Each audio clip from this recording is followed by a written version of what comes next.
कितनी यूज़फुल होगी ये वैक्सीन? क्या ये हमारी इम्यूनिटी को बढ़ाएगी? और इंडिया में ये कब तक आ पाएगी? क्या जो न्यूज़ दिखाई जा रही है कि ऑक्सफोर्ड ने जो वैक्सीन डेवलप की है, क्या वो रिजल्ट दे रही है, उसकी कितनी % रियलिटी है, ये सब आज इसमें डिस्कस करेंगे। जो भी क्वेश्चन, जो भी डाउट हैं, सारे यहाँ डिस्कस करते हैं। मैं कुलवंत सिंह आपका स्वागत करता हूँ। आज हम डिस्कस करेंगे ऑक्सफोर्ड एस्ट्राजेनेका कोविड-19 अब तक सेकंड ट्रायल अपनी सक्सेसफुली कर चुकी है। अब थर्ड ट्रायल भी उन्होंने स्टार्ट कर दिया है। अब बात करते हैं इस वैक्सीन का नाम क्या है। तो देखो, नेम जो इस वैक्सीन का दिया है वो नेम वैक्सीन का ये है AZD1222। ये इस वैक्सीन का नाम है। जैसा कि लिखा है कि जो डिज़ाइन किया है, मैंने आपको पहले बताया कि कोलैबोरेशन किया किसके साथ, ऑक्सफोर्ड ने किया है। किसके साथ? एस्ट्राजेनेका के साथ में। देखो ये लिखा है ना, design by Oxford and develop by AstraZeneca. तो ये कहाँ का है? ये हमारा एक एंग्लो शर्टिश फार्मेसी कंपनी है। ये इस वैक्सीन के ऊपर वर्क कर रही थी, इन्होंने इस पर रिसर्च करी तो इन्होंने बनाई है वैक्सीन। अब बात करते हैं how does this vaccine work, मतलब ये कैसे वर्क करती है। जैसे मैंने जो मेरी प्रीवियस वीडियो थी, मैंने उसमें आपको बताया था, उससे मैंने सारे थॉरली मतलब ब्रीफ में बताया था कि कैसे हमारा कोई वायरस हम पे अटैक करता है और कैसे क्या क्या उसके चांस होते हैं, और हमारे कैसे इम्यूनिटी को रिड्यूस करता है, कैसे हमारे ऑर्गन्स को डैमेज करता है, और कब तक हम इससे फाइट कर सकते हैं, और इससे बचने के क्या क्या तरीके हैं। मैंने उसे कंपेयर किया था जो हमारे स्पेन में फ्लू चला था 1918 में, उन दोनों को और कोविड-19 कंपेयर करके फिर मैंने उसमें काफ़ी थ्योरी करके समझा रखा है। अगर आपको इसकी प्रॉपर नॉलेज होनी चाहिए, मेरे हिसाब से अगर नॉलेज चाहिए तो मैं उसका वीडियो का लिंक डिस्क्रिप्शन में डाल दूंगा, आप वहाँ से जाके उस वीडियो को देख सकते हो। चलो डिस्कस करते हैं कैसे वर्क करता है। जैसे मैंने आपको पिछले वीडियोज़ में बताया था कि जो कोविड वायरस होता है कोविड-19, तो इसमें क्या है ना, ये ऊपर जो दिख रहा है आप, ये पोर्स हैं। ये पोर्स मतलब क्या है? ये हमारे स्पाइक्स हैं। देखो, इसका नाम कोविड-19 इसलिए रखा गया है, जैसे कि आप देख सकते हो। ये देखो, इसकी जो शेप आ रही है वो अगर ऐसे देखेंगे तो ऐसी शेप आ रही है ना, ये देखो ऐसी शेप आ रही है। इसकी ऐसी शेप का मतलब क्या है? देखो, ये क्राउन की तरह लग रहा है ना, एक राजा का ताज है। तो देखो, क्राउन को ही हम कोविड, तो जो क्राउन है ना, क्राउन से ही नाम से कोविड लिया गया है, तो इसी नाम पे इसे कोविड-19 नाम दिया गया है। अब जैसे कि देखते हैं, देखो ये होते हैं हमारे स्पाइक प्रोटीन्स।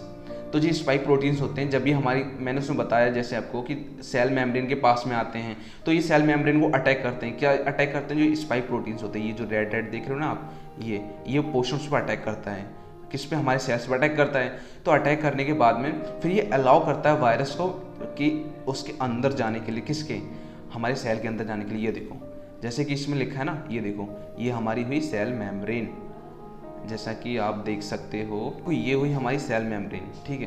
पहले ही हमारा सेल ऐसे था, जब ये हमारा सेल नॉर्मल था, तो नॉर्मल होने के साथ में जब इस पर वायरस ने अटैक किया, तो जो इसकी स्पाइक्स हैं, देखो स्पाइक्स है ना, ये आप देख सकते हो, ये रहे इसके स्पाइक्स। ये देखो, सबसे पहले देखो इसकी स्पाइक्स ने अटैक किया है। जब ये स्पाइक्स अटैक करते हैं तो जो हमारे सेल की जो मेम्ब्रेन होती है उस पर ये अटैक करते हैं। अटैक करने के बाद में ये हमारे सेल की मेम्ब्रेन को ब्रेक करके उसके अंदर चले जाते हैं। तो ये प्रोसेस की वजह से क्या होता है कि ये अंदर जाके मल्टीपल फ्यूजन करते हैं। मल्टीपल फ्यूजन बोले तो 2 के 4 बना देंगे, 4 के 8 बना देंगे। ये होता है हमारा वायरस को, ये अलाउ कर देता है। तो इसके बाहर प्रोटीन होते हैं। अब डिस्कस करते हैं हम वैक्सीन बनाई है, वो कैसे बनाई है वैक्सीन। देखो, जो इसकी वैक्सीन बनाई है उसमें क्या करते हैं, कुछ पार्ट यूज़ किया है कोव-2 के, ठीक है। तो जो इन्होंने पार्ट यूज़ किया है वो किया है कोव-2 के। जैसा कि अब भी देखो, इंडिया में जो हम यूज़ कर रहे हैं वो हमारी वैक्सीन है कोवैक्सीन, ठीक है। अब ये इसमें हम कौन सा वायरस यूज़ कर रहे हैं, जैसे आपको पता है कि लोहे को ही लोहा काटता है, तो सेम केस इसमें भी है। हम लोग जो यहाँ वैक्सीन यूज़ कर रहे हैं वो उसको बनी कैसे है, पहले उसको डिस्कस करते हैं। बनी ऐसे है, उसमें जो यूज़ कर रहे हैं वो हम यूज़ कर रहे हैं एक थोड़ा कोरोना वायरस का ही पार्ट यूज़ कर रहे हैं। वो वायरस का नाम है कोव-2, ठीक है। अब कोव-2 क्यों यूज़ कर रहे हैं? देखो, बात ये है, हम कोव-2 इसलिए यूज़ कर रहे हैं, आपको ये भी बता देते हैं पहले कि जितने भी अब तक ये कोरोना वायरस हुए, ये 7th जनरेशन इस टाइम वायरस है। स्टार्टिंग हुई थी 2002 से इसकी। जो हमने यूज़ किया वो सेकंड जनरेशन का यूज़ किया है, तो उसके हम कुछ पार्ट होंगे वो हम बॉडी के अंदर इंजेक्ट करेंगे। ये हमारा वैक्सीन में है, तो इंजेक्ट करेंगे तो इससे क्या होगा कि हमारी बॉडी की जो सेल्स हैं वो एक्टिव होंगे और कुछ एंटीबॉडीज़ ऐसे बनाएंगे, मतलब एंटीबॉडीज बनाएंगे, फिर वो एक मेमोरी फॉर्म में सेव हो जाएंगे। फिर जब भी इस टाइप का कोई वायरस अगर अटैक करेगा तो अटैक के साथ में क्या होगा, जब भी कोई वायरस अटैक करेगा ना हम पे, फिर वो एकदम एक्टिव हो जाएंगे, एक्टिव बने उससे लड़ेंगे और जो उसकी स्पाइक्स होंगे उन्हें वो मार देंगे। फिर जब स्पाइक्स मार देंगे फिर वो आगे बच नहीं पाएगा, मतलब आगे जब स्पाइक्स नहीं होंगे तो वायरस वहीं पर डेथ हो जाएगा क्योंकि मल्टीपल फ्यूजन कर नहीं पाएगा। अब बात करते हैं, देखो ये जो ऑक्सफोर्ड यूनिवर्सिटी ने जो किया है ट्रायल, उसमें उन्होंने क्या यूज़ किया है, उन्होंने उसमें यूज़ किया है हमारा क्या यूज़ किया है, उन्होंने यूज़ किया कॉमन कोल्ड वायरस। उन्होंने यूज़ किया है जो वो है कॉमन कोल्ड वायरस। ठीक है, जो कॉमन कोल्ड वायरस है इसमें इसका जो नाम है वो एडिनो वायरस है, इसका नाम एडिनो वायरस है।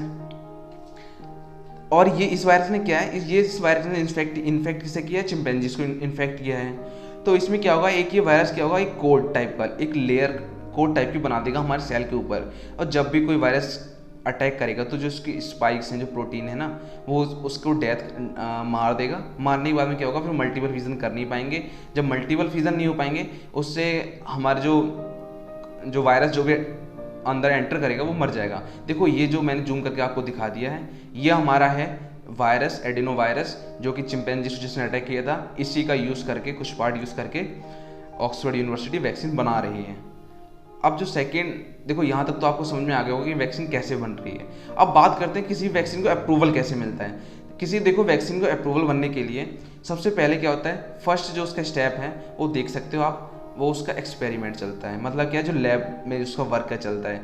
लैब में चलने के बाद में फिर क्या करता है, प्री क्लिनिकल ट्रायल्स होते हैं। प्री क्लिनिकल ट्रायल्स क्या होते हैं, वो ट्रायल्स ये होते हैं उसमें हम लोग छोटे छोटे स्मॉल एनिमल्स और मैमल्स के ऊपर ट्राई करते हैं, जैसे मान लो रैट हो गया, मॉन्की हो गया, यानी डॉग हो गए, इन पे हम वो ट्रायल को करते हैं। फिर इनमें देखते हैं कि क्या रिजल्ट आ रहा है।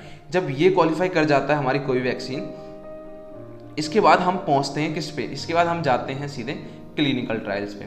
क्लिनिकल ट्रायल्स में होता है हमारा, इसमें हमारे 3 फेज होते हैं। फर्स्ट फेज में क्या करते हैं कि पर्टिकुलर 8 से 10 बंदों पे उसको ट्रायल किया जाता है।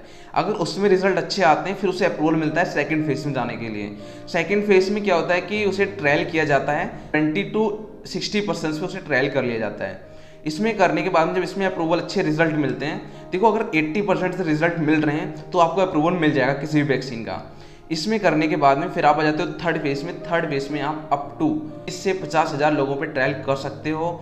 और यहीं पर अब हमारी जो ऑक्सफोर्ड ने जो बनाई है वैक्सीन, वो यहाँ पर अब एंटर कर चुकी है, उन्हें परमिशन मिल चुकी है थर्ड फेज का ट्रायल करने को लेके। वो सेकंड तक क्लियर कर चुके हैं। देखो फिर बाद में ये हो जाता है, फिर उसके बाद में उन्हें अप्रूवल मिलता है। तो इस सारे प्रोसेस में जो टाइम ड्यूरेशन लगता है वो कितना लगता है, वो लगता है 10 to 15 ईयर्स, ठीक है, अप्रूवल मिलने तक। बट क्या है, इस टाइम पे ये ऐसा एपेडेमिक आ गया है तो इसको देखते हुए अप्रूवल जल्दी मिल जाएगा और फिर बाद में उसकी मैन्युफैक्चरिंग स्टार्ट हो जाएगी। होप सो इतना आपको समझ में आ गया होगा कि किसी भी वैक्सीन को कैसे अप्रूवल मिलता है। ये मैंने सोर्स आपको मेंशन कर रखा, कहाँ से मैंने सोर्स को लिया है। जो ऑक्सफोर्ड यूनिवर्सिटी की वैक्सीन है, इसने फर्स्ट और सेकेंड ट्रायल सक्सेसफुली क्वालिफाई कर लिया है। अब कोई भी वैक्सीन को क्वालिफाई करने के लिए 2 चीज़ें मेन चाहिए होती हैं। एक तो क्या है कि वैक्सीन सेफ होनी चाहिए। सेफ इनका मतलब ये है, सेफ इस सेंस में होनी चाहिए कि एक तो जिसके लिए हम वो अपने वैक्सीन ले रहे हैं वो तो डिजीज सही करे, बट ऐसा ना करे कि उसके बाद कोई और डिजीज हमारी डेवलप कर दे। अब मान लो आप कोविड की ले रहे हो, कोविड के बाद में आप वो खा रहे हो, खाने के बाद अगर आपको HIV हो गया, एड्स हो गया, तो वो तो आपके लिए बहुत बड़ा साइड इफेक्ट है ना। सेकेंड पॉइंट क्या आएगा कि वो वैक्सीन उस जो भी हमारा वायरस होगा, जो भी डिसीज का बैक्टीरिया होगा, पैथोजेंस होगा, उसे वो पर्टिकुलरली किल करे। तो ये 2 चीज़ें किसी भी वैक्सीन को होना जरूरी है, तभी उसे अप्रूवल मिलता है। ये क्या करता है, हमारे इम्यून सिस्टम को एक्टिव करता है। अब देखो ये जो वैक्सीन है ऑक्सफोर्ड ने जो बनाई है, इसमें 2 इसके फ़ायदे हैं। क्या क्या? एक तो ये हमारा पहले इम्यून सिस्टम को मजबूत कर देता है। अब हम डिस्कस करते हैं साइड इफ़ेक्ट के बारे में। इसका देखो साइड इफ़ेक्ट क्या क्या हैं। जो इसका देखो साइड इफ़ेक्ट हैं, फीवर है, चिल्स होते हैं, मसल्स एज होती हैं और हेडेक है। देखो जो हेडेक है ये सब नॉर्मल, आपको अगर कोई भी बॉडी में माल फंक्शनिंग होती है, अगर हमारी जो प्रॉपर फंक्शनिंग नहीं करती है बॉडी, तब क्या होता है हमारी बॉडी में टेम्परेचर बढ़ जाता है। तो वो क्या है कि आप पैरासीटामोल लोगे, पीसीएम लोगे तो उससे सही हो जाएगी काफ़ी हद तक। अगर आप पीसीएम लोगे सही हो जाएगी। ये हमारे इससे कॉजेज थे, तो इससे आपको सही हो जाएगी। देखो अब आपको थोड़ा बता देते हैं वर्किंग क्या है पीसीएम की, पैरासीटामोल की। पैरासीटामोल की देखो वर्किंग ये है, ये क्या करती है कि हमारा जो भी पेन होता है, टेम्परेचर होता है, ये पूरी बॉडी में डिस्ट्रीब्यूट कर देती है। ठीक, अब ये पूरी बॉडी में डिस्ट्रीब्यूट कर देगी, तो आपको जब पेन थोड़ी जगह में, मान लो हेडेक है, तो हेडेक में क्या करेगी कि आपकी पूरी बॉडी में डिस्ट्रीब्यूट कर देगी, तो आपको लगेगा हाँ पेन से रिलीफ मिल चुका है। अब देखते हैं, देखो क्या है कि ये काफ़ी यूज़फुल तो है, यूज़फुल के साथ में इफ़ेक्टिव भी वैक्सीन है ये। और जो ये क्या करती है हमारी बॉडी में एंटीबॉडीज़ बना देती है। रिजल्ट में क्या होता है कि ये अर्ली एज में ही हमारे अंदर जो एक ऐसी मेमोरी क्रिएट कर देती है जो कि पैथोजन से लड़ने में हमारी काफ़ी हेल्प करते हैं। अब ये पैथोजन से लड़ने में हमारी हेल्प करते हैं, तो अब क्या होगा कि जो उसका थर्ड ट्रायल की अब इंतजार है, थर्ड ट्रायल के बाद में क्या होगा, वैक्सीन को अप्रूवल मिल जाएगा और ये मैन्युफैक्चरिंग स्टार्ट हो जाएगी। तो जो थर्ड है वो काफ़ी लार्ज उसमें करेंगे। अब देखो नेक्स्ट जो स्टेप है वो क्या है, नेक्स्ट स्टेप ये है, देखो ऑक्सफर्ड है और जो सेकंड है वो एस्ट्राजेनेका है। तो ठीक है, इन्हें क्या किया है कि ऑलरेडी थर्ड पे स्टार्ट कर दिया है। कहाँ से, पहले इन्हें ट्रायल किया है ब्राज़ील में, जो कि टारगेट कितना रखा है, वहाँ इन्हें रखा है 5000 वॉलंटियर्स इन्हें रखे वहाँ पर टारगेट में। और जो सेकंड जो सिमिलर बिल्कुल सेम वे में जो ट्रायल कर रहे हैं वो कर रहे हैं ये कहाँ, साउथ अफ्रीका में भी इन्हें ट्रायल स्टार्ट कर रहे हैं। तो ये क्या है, ये थर्ड फेज़ का हमारा ट्रायल है। अब इंडिया के लिए देखो, यहाँ तक तो समझ में आ गया होगा। अब बात करते हैं इंडिया के लिए। इंडिया के लिए इससे क्या फ़ायदा है, देखो इंडिया में हमारा पुणे में एक फार्मेटिकल इंस्टीट्यूट है, तो उसका नाम है सीरम इंस्टीट्यूट ऑफ इंडिया, जो कि वर्ल्ड का सबसे लार्जेस्ट है, जिसकी कैपेसिटी है एक दिन में 50,000 से ज़्यादा वैक्सीन प्रोड्यूस कर सकता है। तो ये हमारा पुणे में है और इसका हुआ है कॉन्ट्रैक्ट, इसका टाई अप हुआ है किसके साथ, ऑक्सफर्ड के साथ में और एस्ट्राजेनेका के साथ में। तो ये क्या करेगा, ये हमारा वहाँ के डोसेस बनाएगा। देखो इसमें लिखा है ना कि plant can make millions of doses, तो ये बनाएगा। तो इससे अब देखो अब क्या इंडिया के लिए क्या होना है, इंडिया में क्या है, जब ये मैन्युफैक्चरिंग से पहले इंडिया को भी थर्ड ट्रायल में पार्टिसिपेट करना होगा और इंडिया में भी इसका ट्रायल होगा, जो कि अप्रॉक्सीमेट 10,000 लोगों पे किया जाएगा। जब ये ट्रायल हो जाएगा, थर्ड क्वालिफाई हो जाएगी, फिर इसे क्या अप्रूवल मिल जाएगा। अप्रूवल मिलने के बाद में इसका ट्रायल स्टार्ट हो जाएगा। देखो इससे क्या होगा, अब ये जो वैक्सीन इंडिया में बनेंगी तो इंडिया में बनने के साथ में ये इम्पोर्ट भी होंगी बाहर और कंट्रीज़ में भी जाएंगे। तो इससे देखो क्या है कि इंडिया का एक तो बिजनेस बढ़ेगा और ऊपर से हम लोगों को ऐसी प्रोबेबिलिटी कि हम लोगों को पहले मेडिसिन मिल सकती है। नहीं तो अगर कोई और कंट्री बनाती है और कहीं प्रोड्यूस होती है, अगर मैन्युफैक्चर होती है, तो मैन्युफैक्चर में इंडिया को देखो, इंडिया क्या है कि हम लोग का जो स्टैंडर्ड है वो बात करें इकोनॉमी में, तो हम लोगों को काफ़ी बाद में नंबर आता है। तो अगर कहीं और बनती तो हमारी बहुत बाद में मिल पाती। अब इससे ये प्रोबेबिलिटी है कि मेडिसिन हमें बहुत जल्दी मिल सकती है और ये कहा गया कि ये मेडिसिन सबसे पहले हेल्थ वर्कर्स को दी जाएगी, जिसमें हमारे डॉक्टर्स आ गए, नर्सेस आ गई, जो सोशल वर्कर होते हैं, टीचर हैं, जो फ्रंटियर्स हैं, पुलिस फ्रंटियर्स में हमारे पुलिसमैन भी आ गए और जो हमारे पर्सनल्स हैं, आर्मी पर्सनल्स हैं, इन सबको दी जाएगी। देन सेकेंड में बांटा जाएगा, ये इस कैंप लगा के ये सबको बांटी जाएगी।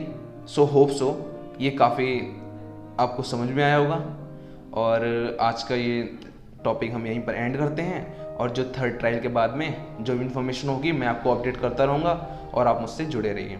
तब तक के लिए थैंक यू, जय हिंद।